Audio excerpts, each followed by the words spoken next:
হঠাৎ করে একটু পাস্তা খেতে ইচ্ছা করায় ফ্রিজ খুলে দেখলাম কোনো সবজি নেই। এমনিও আমি পাস্তার সবজি খাই না, তাই বাড়িতে বানিয়ে নিলাম একদম নর্মালভাবে পাস্তা। তো এটা বানানোর জন্য আমি এখানে প্রথমে একটু জল গরম করে নিয়েছি নুন দিয়ে। তারপর সেই গরম জলের মধ্যে, ফুটন্ত গরম জলের মধ্যে দিয়ে দিলাম পরিমাণ মতো পেনি পাস্তা, আর ওপর থেকে দিয়ে দিলাম একটু সাদা তেল। তারপর পাস্তাটা ভালোভাবে সেদ্ধ হয়ে গেলে ওটা আমি জল থেকে উঠিয়ে অন্য একটা পাত্রে রেখে দিলাম।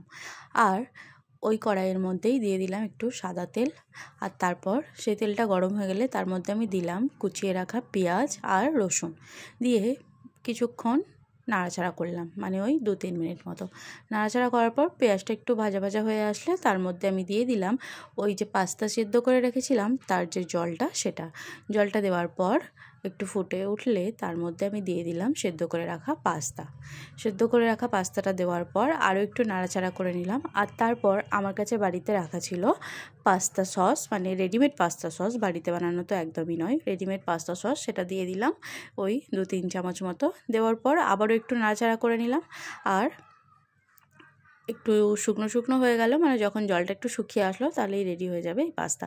আর ওপর থেকে একটু আমি চিজ, মানে গ্রেট করা চিজ ছড়িয়ে দিয়েছিলাম।